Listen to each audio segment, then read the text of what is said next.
All right, welcome back to another episode of Door to Door Success Stories. Here today with my friend Savon. Welcome, dude. What's up, man? What's up? So, me and you have gotten to know each other just a little bit recently. We play in the same football league. That's fun. Yeah.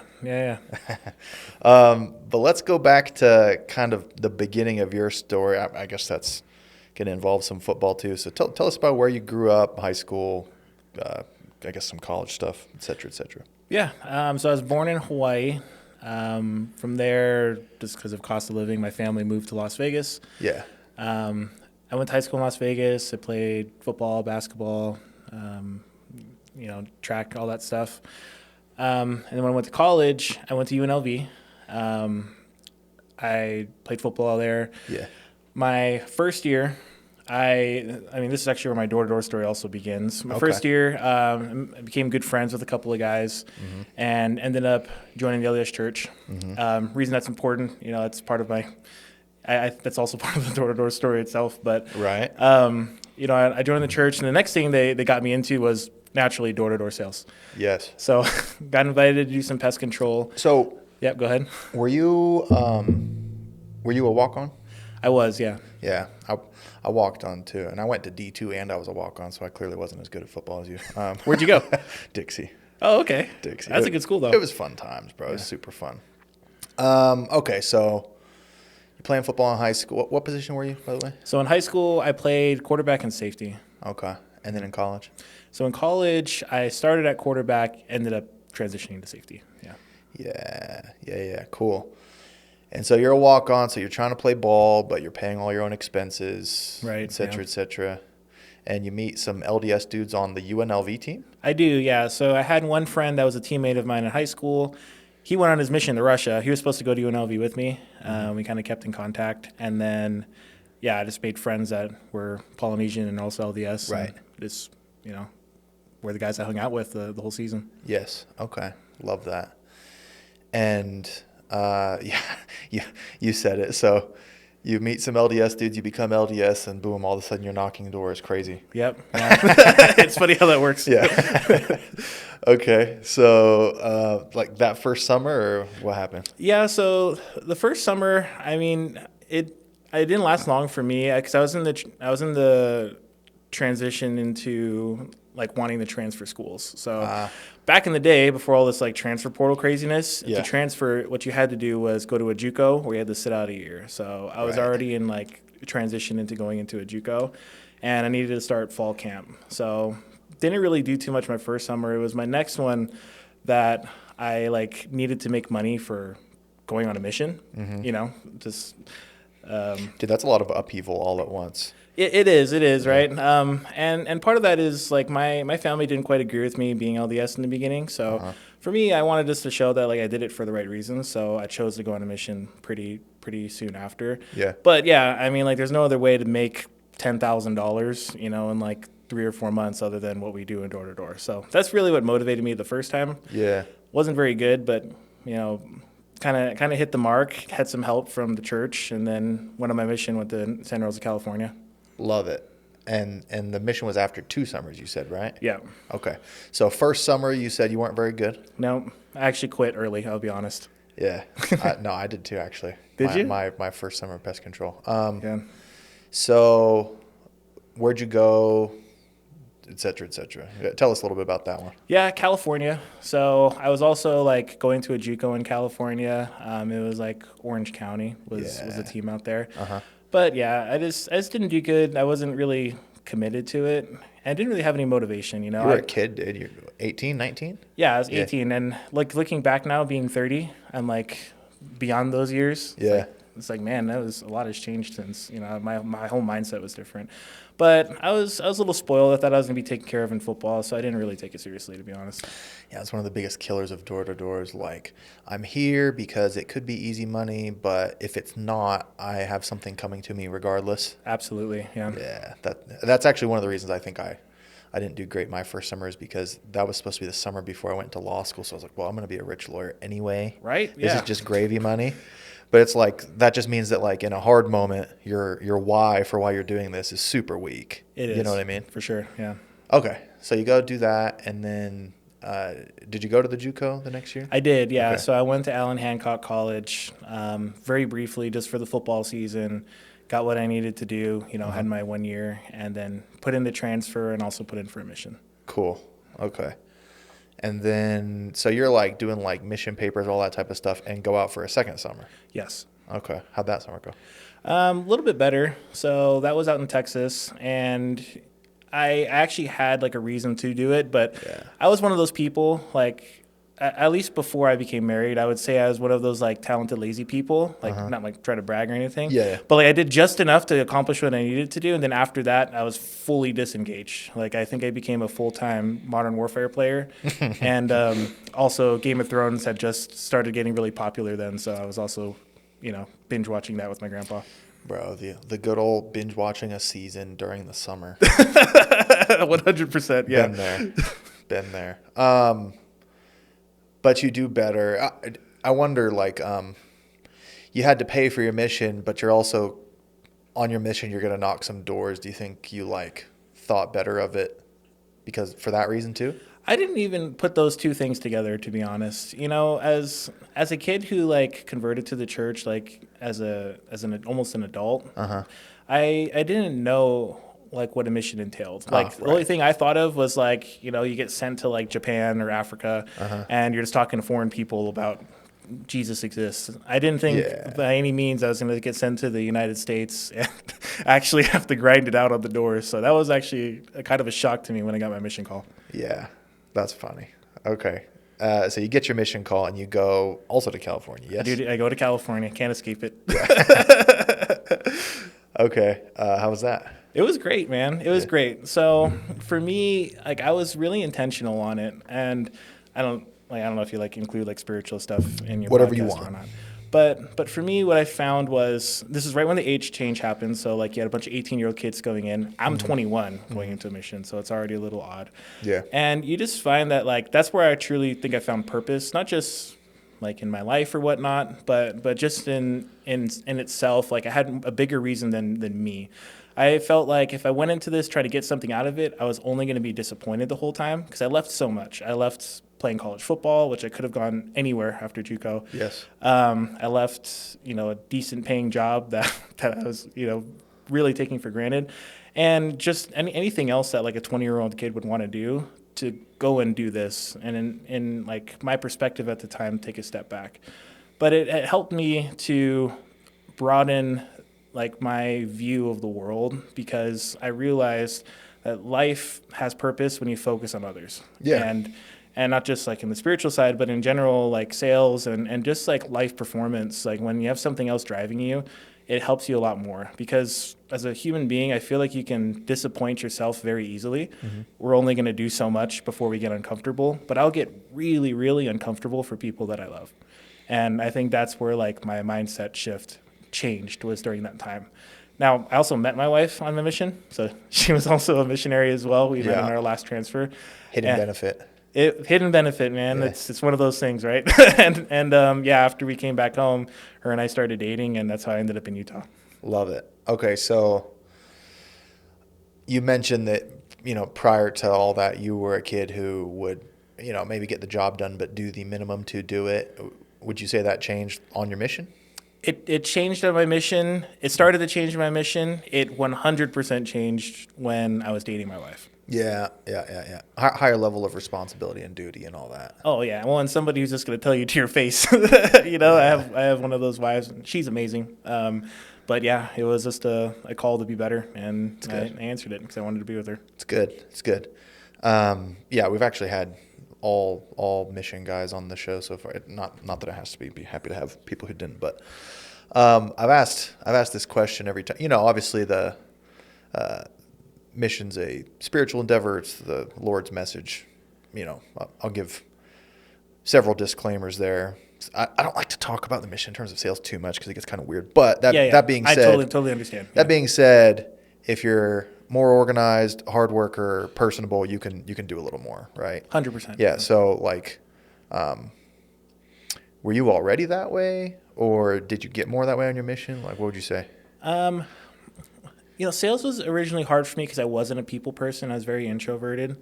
Coming from Hawaii to the mainland, I had I guess you could say like a little bit of an accent. So Yeah. I got put into like speech therapy and stuff early in school. So I was always shy talking to people.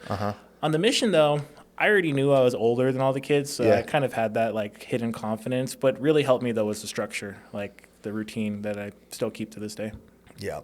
I was older too. I was like 20 and a half when I went, and they announced the age change while I was in the MTC. Really? Yeah, so it's like I'm already going like a year and a half older than the kids, and then they let in 2.5 year younger Were you kids. 2014? 2014 is when I got back. Okay. Yeah. Yeah, man, I left in 2012. Yeah, so I get back home to Texas. That's where my grandparents are. And I had to make the decision of what college I was going to go to. And I actually had like scholarship offers to other schools, but my wife, Kate, she was in Utah. I wanted to be with her. So just moved to Utah and figured it out from there. I met with BYU, met with Utah. Both were willing to take me. I ended up walking on to Utah. But yeah, that's what brought me here. I moved 2 weeks after I got home out to Utah and haven't looked back Walked since. on twice, dude. I did, yeah. Glutton for punishment. What was that? I said you're a glutton for punishment, man. Yeah, the second time was hard. The first time wasn't too bad. You're just a kid. You're just like, whatever, yeah. Yeah, the second time Nobody's was ever humbling. given me money. Right? Yeah. Yeah, no, the second time was hard. It was very humbling. I had other opportunities, and I was older, but I was treated like the other 18-year-old kids. I was married, so like I was getting used to, or we just got married, so I was getting used to like not just being in college all day. I had to go home to my wife. And the program is just way better, obviously. Yes. Like they're way better program, way better competition, super complicated offense at the time, at least in me. If someone's watching here and they were around that time, sorry, I was just dumb. But like I couldn't figure out the offense at all. Yeah. It was a big wake up, but it was really fun. Yeah, my actual story with football is I was going to BYU and I kept trying to walk on. They kept cutting me out. Dude, I was like showing up like entirely cold. Did you look like that when you went to your tryouts? Dude, I was 290 strong and fast. Holy cow. But like they didn't even take any linemen at any of these tryouts. I think it was largely for show. You know what I mean? Right, yeah. But anyway, I go down to Dixie as a walk-on, and at D2, like half of the roster is walk-ons. Like every year they bring in 50 new freshmen. What? Dead serious, and I'll tell you why. Because they bring in like 50 new freshmen, 2/3 are walk-ons. The ones who do have some money, it's like a half scholarship because they have 30 scholarships that they They're chop up. in-state kids, yeah. Yeah, they chop, or yeah, they'll try to get you like a in-state tuition with an academic scholarship. Be like, see, you're on scholarship. But anyway, we all show up as walk-ons. Everyone has been led to believe that if they just ball out, then they'll be on scholarship next year. Right, yeah. And then, of course, 2/3 of them don't. So then they're quitting or transferring. So then they're bringing in 50 new freshmen next year, too. Oh, wow. That's D2 football. Right. But I actually did start. I started that whole year. Really? Yeah. Dude, that's awesome. Yeah, bro. I was good at football, man. But then, so I played 4 games at guard, and they moved me to nose, and I started at nose. But then I went on my mission to Peru, and I lost like 80 pounds. Right. I came back, I was 215. And I didn't think, this is funny, I didn't think I'd ever get big again. So I was just like, okay, I guess I'm done playing football. Right. Now you see me, I got big again. Go figure. It's like, man, that was easy. Yeah. So that's where football ended for me. Okay, so you're at the U. Do you kind of like immediately get back into door-to-door as well? I don't. So I was doing like phone sales because at the time, it wasn't even the summer. It was the winter. This is like during school and stuff. Yeah, exactly. Yeah. So I was doing like phone sales, and I was doing it for Vivint. And on the side, because I was up in Salt Lake, I was like spraying pest control. Like I was literally like a tech. And summer came around. Okay, so football, school, 2 jobs. Right. Well, 2 different jobs, 2 different times. When Yeah. I lived down in Provo, that's where my wife and I lived, like prior to school, and I was doing like phone sales. Moved up to Salt Lake. Then you were spraying. I was spraying pest control because pest control office was in Salt Lake. Yeah. And I had signed to come back into door to door for pest. Had done 3 or 4 weeks of it, and I was doing really well. I did like I mean, actually, never mind, because Cody Olive was a beast, so I'm not even going to mention. But I was doing good for my time. And Your time, your standards, what you'd seen. And I was trying to recruit one of my friends, one of my teammates from the U, and he's like, "Oh yeah, let's meet up," and does one of those counter things where you show up and it's like a counter recruiting meeting. And I've never been able to pull that one off. really, Yeah, I don't know. I'm easy. I'm a lay down sale man. Anyways, Okay. I show up, and it's a Vivint meeting all of a sudden, Go and figure. he's got all these guys who used to play football at BYU, all great friends of mine still to this day, and yeah, became a Vivint guy since then. Cool. They just pulled it off like in a meeting. Or what? Pretty much, yeah. Nice. Yeah. How soon are you like switching selling?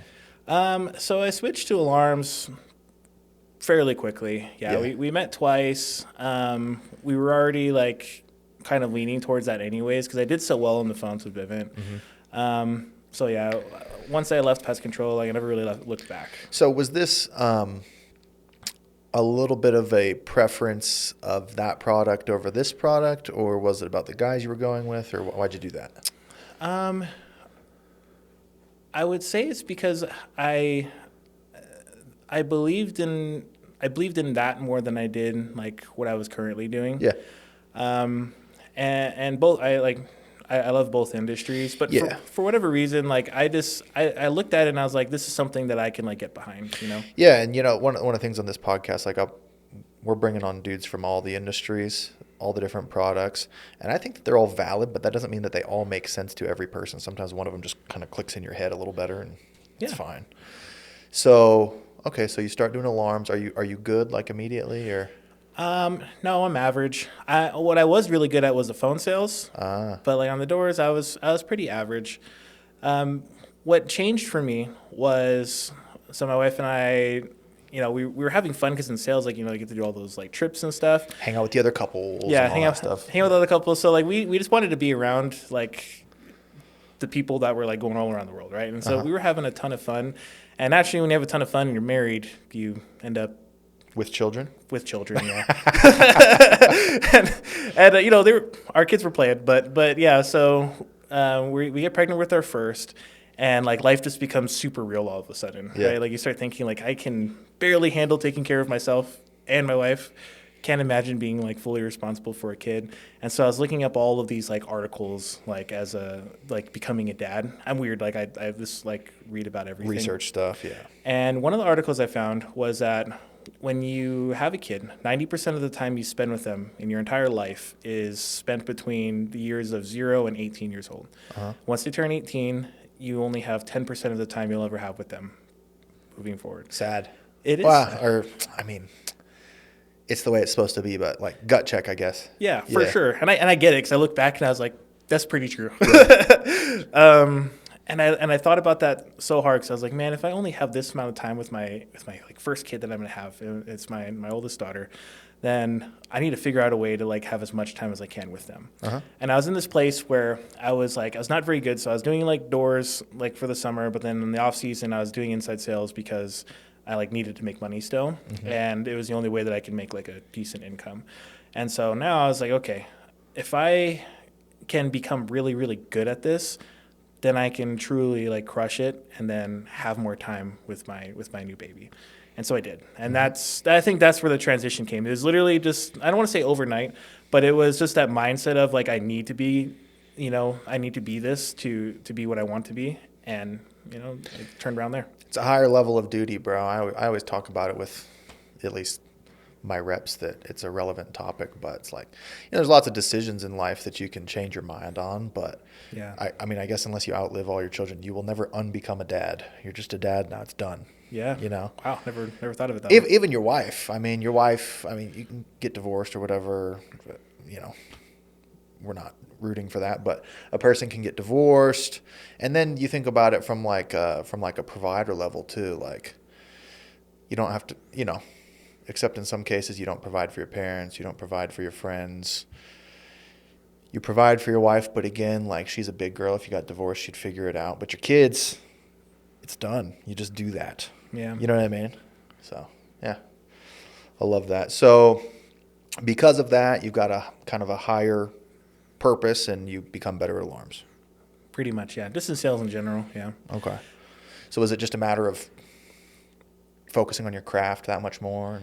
Yeah, that was part of it. So, starting in 2019, like I started like really reading books. I was watching YouTube. I actually bought Door to Door University, so like I was using that. Plug for Sam Taggart. Yeah. And I was listening to podcasts too. And I just started this routine, and to keep myself accountable, I posted it as a story on my social media. Dude, you have was it like 6 things you do every morning? I've been seeing that. Yeah. It's from the book Miracle Morning. Okay. So Savers, yeah. I have these like habits that I do every day. What are they, if you don't mind? Can you tell us? Yeah. So the first one is silence. So like kind of like meditative prayer, at least for me.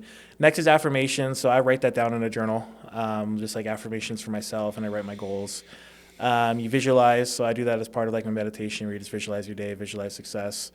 You exercise, you read, and then you're supposed to scribe. So that's where I get the writing in. It's called Savers. It's just from that book. And then, okay, and that's not even before. That's all before we get into, because you do like book, podcast, scriptures, something or another. I've been seeing that too. Yeah. So I kind of like layer things on top of my day. So I do cardio, every day. So I'll just listen to either podcasts or scriptures during then, and then I'll do the rest of it in the car. I always do scriptures in the morning when I wake up. I just try to like replace time where like usually people are on like social media. Like I was like that. I replaced that time with the stuff that I could be doing to improve. So when I was having when we were having our first daughter, I stopped playing video games. I made this commitment to myself that I would stop until I hit like a certain benchmark for myself, and cut down on the social media other than holding myself accountable. Love it. Okay, so your social media is primarily a tool of holding yourself accountable. Yeah, and post pictures. I'm a pretty simple person, yeah. Recruit some. Yeah, sure. Yeah, that's part of it, yeah. Cool. Well, there you guys have it. Golden Door winner, right? I was, yeah. Savon, that's what he does in the morning. So, cool, man. So you get into alarms, you become good. Like, how good do you become? I was fairly good. I stopped doing inside sales, and I left like at the top, like by far. I was doing quite a bit. I've actually had a bunch of friends do Vivint inside sales too. Were you doing like the inbound or the outbound or the? So you kind of have to do both. I was on the inbound team, but like depending on how good you were prioritized getting calls. Yeah. So, you kind of had to do a little bit of both. And then, on the doors, the final year before I transitioned into solar, I did really well. Yeah. Cool. So this is, what is this, like 2015, 16, thereabouts? No, this is 2019. Yeah. Yeah. So this isn't too far too far back. Love it. That's your last year of alarms. Yeah. So 2020 was when I transitioned into solar. It was July of 2020. Yeah. Okay. So let's talk about that. How do you make that decision?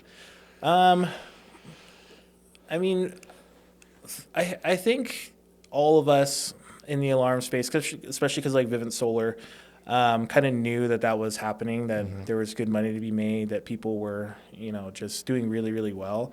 At the time, though, at Vivint, you couldn't transition between the two. So there was got to play nice. Yeah. So like play nice. You literally couldn't onboard like in solar if you were in alarms. So I had friends who were doing it, and I had met one time to like talk about solar, but you couldn't. But in 2020, what happened was that they announced that they were going to be bought by Sunrun, and there was no longer, I guess you can say, recruiting block to it. So the door was open for it. Yeah. When that transition was happening, my friend and I, he had like a solar dealer that was started up. Yes. He was using Sunrun, so I jumped in, brought all my guys into that, and we were doing solar. And eventually transitioned. Once the whole combining of Sunrun and Vivint happened, I moved into Sunrun and been there since. Got it. So what structure did that take initially? Because I know in solar, I mean, dude, there's like year round, where they live there. There's all the different Blitz stuff. I guess they've Yeah. basically like created a summer program for the kids who are just attached to that idea. Not like there's everything, right? Right, How yeah. did you start doing it? So I started doing solar in the Blitz model. Yeah. Like full transparency, my wife didn't want to like have to summer or anything, so Yeah. it's like I had to make that work. And we just bought our house, so she's like, I'm never leaving this place. Fair enough. This is home. Yeah. So you guys live in Utah. Boom, done. Yeah. And you're selling solar primarily in what, like California or someplace? California, man. Just can't get away from it. Sucking you back. Yeah, just at any time. But yeah, so we started out blitzing. Mainly because of that. Mm-hmm. But with solar, just because of the return that you can make, it makes it more possible than like with an alarms. Couldn't make that money. Pest couldn't make that money in blitzing. So we were blitzing, and then naturally, just as we started to grow, having like a setter closer model, and you probably like experience this That's as what well. we do. Yeah. Yeah, it's just so much easier to recruit to. Like it was very hard to find people like that had the grit to do the whole thing. But with setting, super simple, and no matter what industry you're in. So we started to grow a lot, and it got to the point where it's like, hey, we're starting to break into the college kids. So now we're into like a blitzing summer model. Yeah. Yes. Yeah. That's something I've been thinking heavily about recently. Is like, I don't know. There's these little things where I'm, on the one hand, I'm closed-minded, but on the other hand, it's like, how much money am I costing myself by being like the 31-year-old version of a boomer, just over here just angry talking about, oh, these 22-year-old kids, they won't get a real job, they just want to blitz all the time. It's like, well, I don't know. Am I going to change the world on that, or do I just need to get with the program?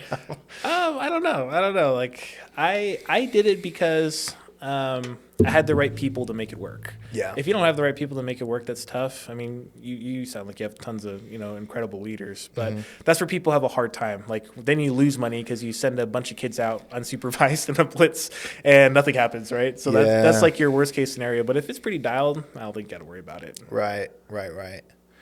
Okay. So you begin, I'm guessing as a rep. Were you a setter? I was, yeah. Yeah. So you're a setter, and tell us about that. Just first 6 months to a year of solar. Yeah. So I mean, I came into solar, and I'll be honest, I was pretty intimidated. Although like I had a great background, it just seemed very difficult to get into. I couldn't wrap my mind around like the costs and such. So I thought it'd just be easier to stay on the doors and set, and I did. I had a couple of people with me who were also setting, and we were kind of just like setting to other closers. And it just kind of got to the point where they're getting a little frustrated that they're like, this disappointment was money. I don't know why it didn't close. Natural stuff, right? And they're looking at me. I had a couple people drop off, and I was like, you know what? I'll learn how to do this. And so I turned the door. Literally, I turned a door-to-door university and teach myself how to close solar. So I had to like figure it out pretty quick. This was like within a week, and then I jump into closing, and These guys who were frustrated, were they like your recruits type of a thing? Yeah. So you felt kind of a duty to make sure their deals could be closed by somebody. Oh, 100%. Yeah, because at least if it's me, they know me, and like they can just be like, I know he would have given his all. But when it's a guy you don't know, it's hard. And if it's a no, at least you can explain why to them or whatever it may be. Yeah. Yeah, and you just have that rapport with them, and this kind of builds upon like the model that we've created now. But yeah, so I learned how to close, and was pretty good at it, and we just started to grow from there. Our guys started to crush it. I started to do really well, and yeah, now we're where we're at. Yeah. So, I probably should have said all this quite a bit earlier in the show, but jump ahead. Savon's a Golden Door winner. How big's your org these days? We just onboarded quite a bit, so we should be right under 100 people as of today. Yeah. And are you guys primarily like a very structured setter closer model now? We are, yeah. Yeah, I asked that because I remember once back in the day, Vivint Solar was trying to get me to come over, and it sounded like they were pretty much all just like their own setter and closer. Self-gen, yeah. That is how it was. Yeah, that's true. I kind of feel like like when solar was brand new and everybody was transitioning from pest control or alarms or whatever they did, they had this aversion to setter closer. They were like, no, one person does the whole thing forever and ever, because that's what we did in alarms. It's true. But the setter closer thing can be clean if you do it right. Yeah. There's got to be a whole bunch of controls on it though to make it not get wonky. That's the problem. 100%. Yeah. Cool. Okay, so you become a closer. You teach yourself from D to DU.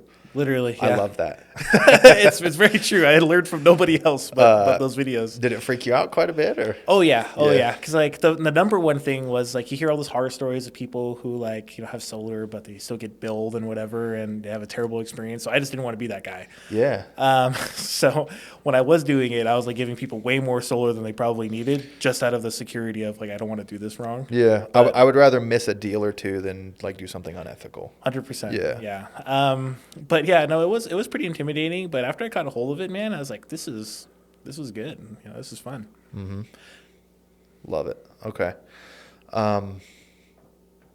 You didn't have like. Why'd you have to teach yourself? There wasn't somebody around to show you. I think I was a little too prideful to ask, first and foremost. And second, I just didn't want to cause this rift with the people that we were working with that I didn't trust them.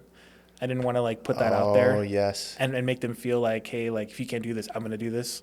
Although that's kind of what happened. It is what it is. I just didn't want to say it. Yeah. Right. Yeah, that's all fair enough. And maybe they'd try to block you in some way. They'd be like, no, There I is some want those gatekeeping. appointments. There is Yeah. some gatekeeping. It is true. Uh-huh. Fair enough. That makes sense. Okay, so how long is your learning curve when you do that?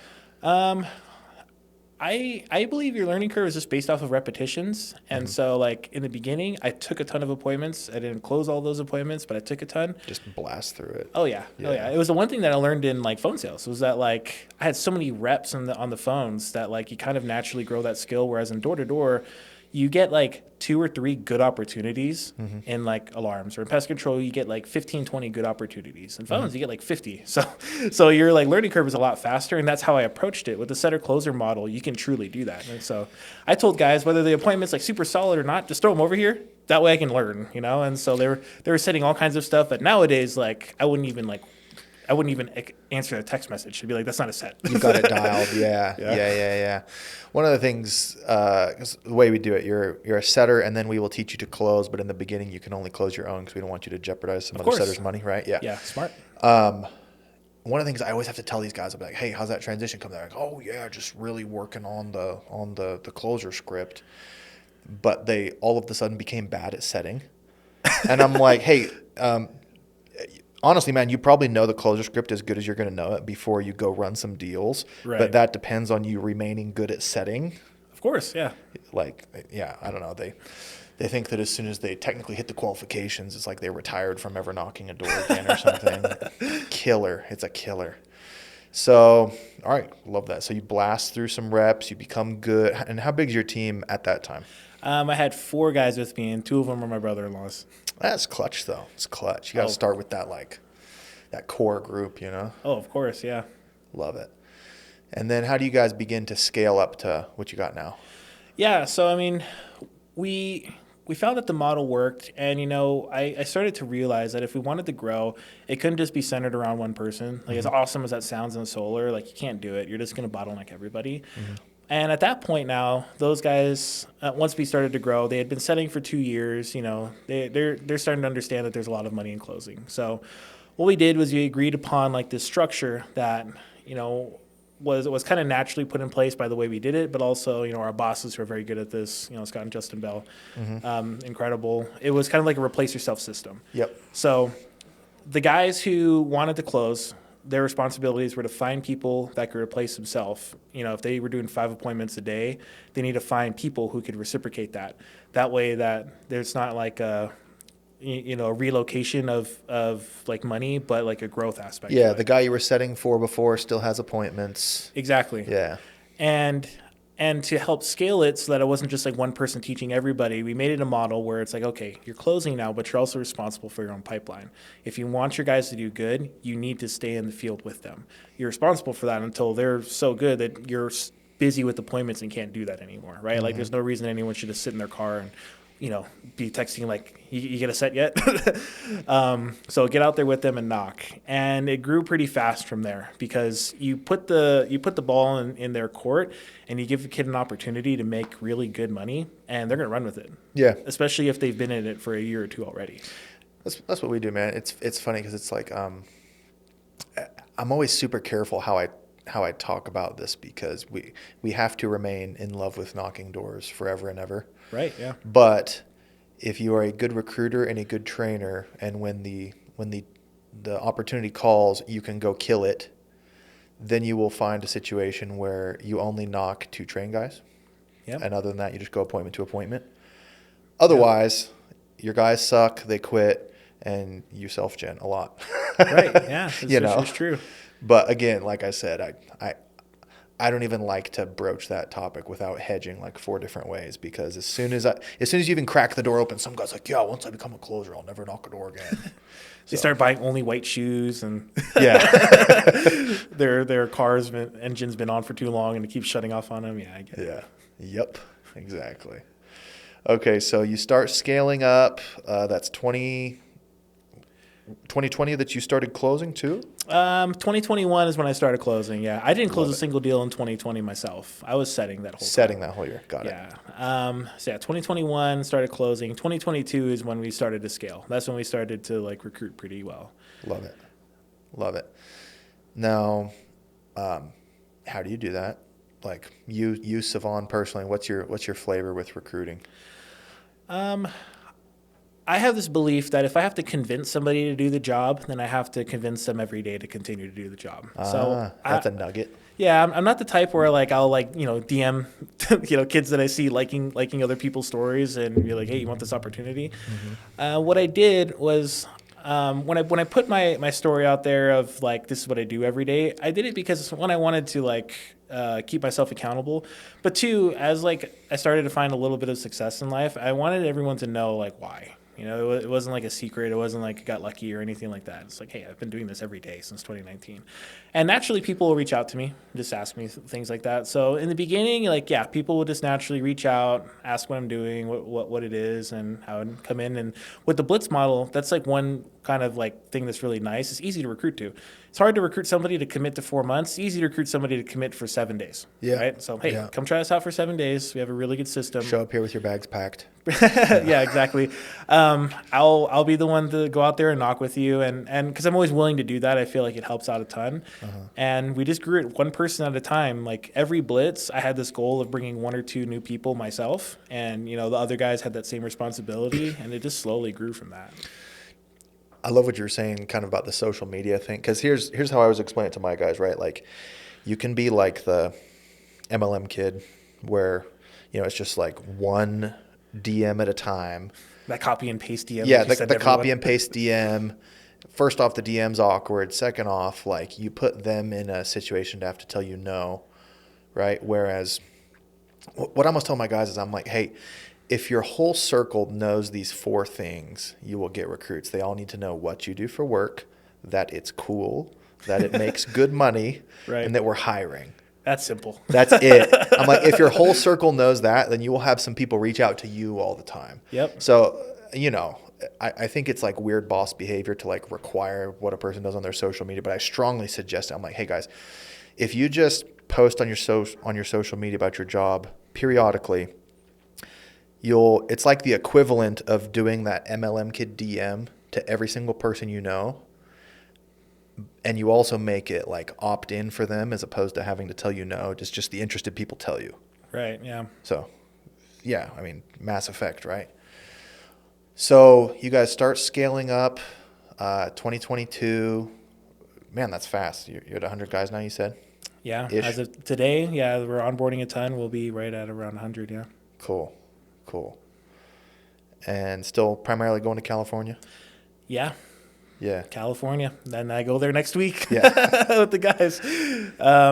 But yeah, so 2022, we started to like grow a little bit. 2023 is when it really took off.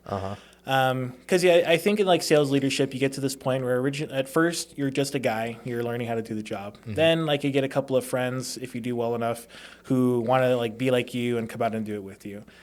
Naturally, the next step is hopefully they start bringing their friends, and that's when you kind of put yourself in a manager position, right? Mm-hmm. And in the setter-closer model, it's really simple because you kind of incentivize people by like, hey, you want to be a closer, go find guys. So now you're a manager of a bunch of closers who have a bunch of setters. Mm-hmm. And if you want to be a manager, get your guys to closer. Exactly. Boom. Yeah, and natural growth too, right? Like not just like kind of skipping steps because they have to go through the process. And anyone that comes in, unless they have people with them, we have them knock. Yes. Like no matter what. I did it, and I still do, and I still set to guys. Like for closers who have a hard time getting appointments, I'll set to them. And then you get to that point now, and it's like where it gets a little tricky is like the next point of growth is helping your closers become a leader. Because those are two different things. There's a closer and then there's a leader. And that was like in 2023, we had our good times and our bad times because like you're also learning as well with them, right? Like alongside, like it's new territory for you.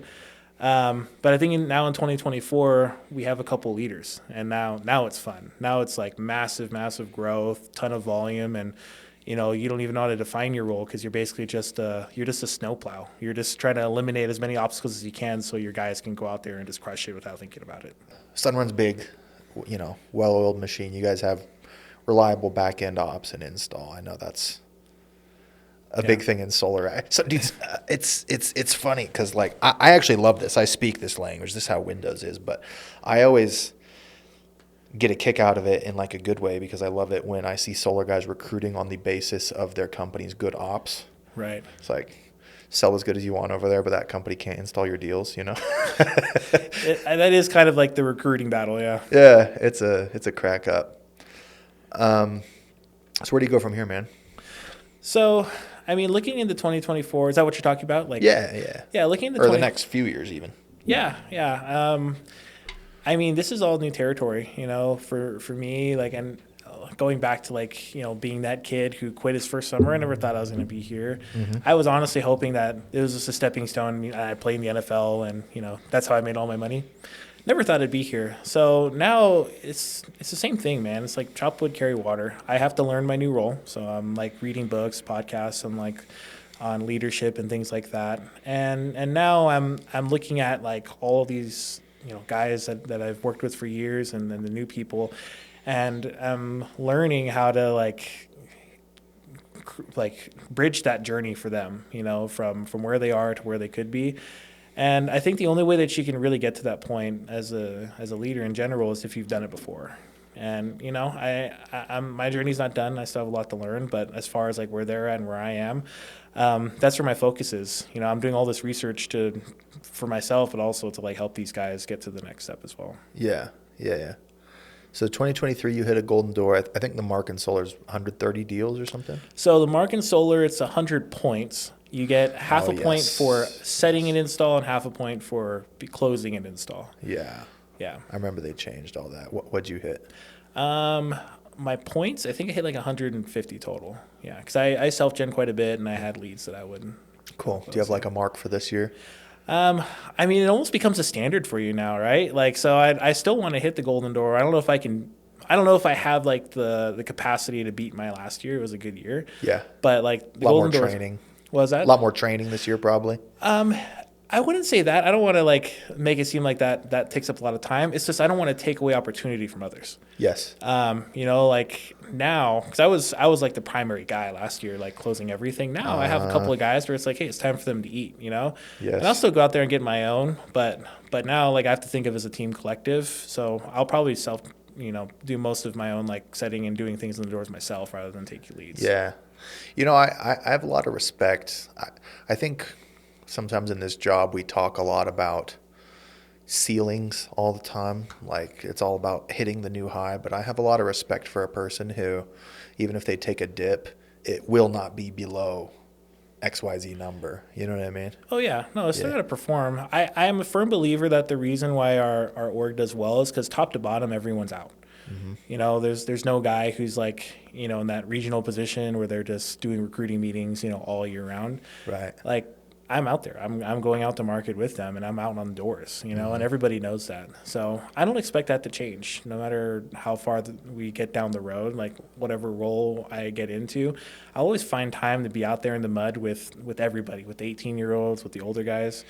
Because I feel like that's it curbs complacency, but it also just shows that like this is part of your life. This isn't something that you escape. You want to stay here. You want to stay as close to the doors and as close to people as possible. Because if you want to add value to the people that work for you, you have to be there with them in some form. It's the same thing I was talking about like guys trying to get off the doors by becoming a closer. It's like trying to get off the doors by becoming a regional or whatever. Right, yeah. And then it just models to everybody like the doors are something to avoid that we're desperately trying to escape. It's like, no, I don't want to countenance any part of that. Of course, yeah. I mean, you had a guy like Cody Olive. He's still hitting golden doors, and he's got hundreds of people. So yeah, like you don't escape it. You actually just get closer to it. Mm-hmm. You're just in a different capacity. Now that's not your only form of income. That's the only thing that's different. Yep.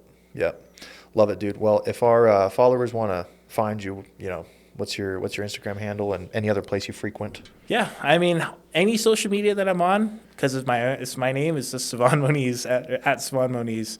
Benefits of being named Savon Moniz. It's very true. Yeah, you'll only run into me. So, so yeah, all social medias I'm on there, and Facebook's just Savon Moniz. I'm the only one you'll find. Love it. Well, thanks for coming on, bro. Yeah, I appreciate you, Levi. Thank you. Yep.